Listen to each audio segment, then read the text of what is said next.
शिव को हम सर्वोच्च आध्यात्मिक गुरु मानते हैं, जो साधक को आत्मज्ञान और मुक्ति की ओर ले जाते हैं।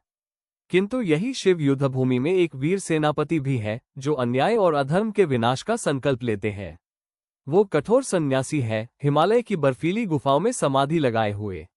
फिर भी वे एक आदर्श पति हैं, जिन्होंने पार्वती के साथ गृहस्थ जीवन का सम्मानजनक उदाहरण प्रस्तुत किया।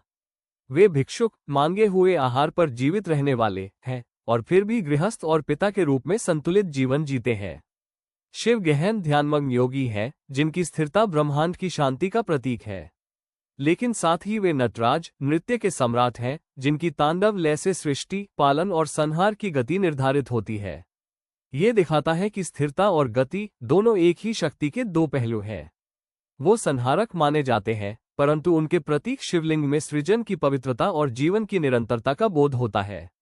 ये हमें सिखाता है कि विनाश अंत नहीं है, बल्कि एक नए आरंभ की भूमिका है। शिव का व्यक्तित्व हमें ये संदेश देता है कि जीवन में विरोधाभास बाधा नहीं, बल्कि पूर्णता की ओर ले जाने वाले द्वार है। संयम और उत्सव, तपस्या और प्रेम, मौन और संगीत, सब जब एक साथ समाहित होते हैं, तभी अस्तित्व अपनी पराकाष्ठा को छूता है। इसीलिए शिव को अखिल ब्रह्मांड का हृदय कहा गया है। वे हमें ये समझाते हैं कि सत्य हमेशा एक ही रूप में नहीं होता, कभी स्थिर समाधि में, तो कभी नृत्य के वेग में। सत्य हर जगह विद्यमान है।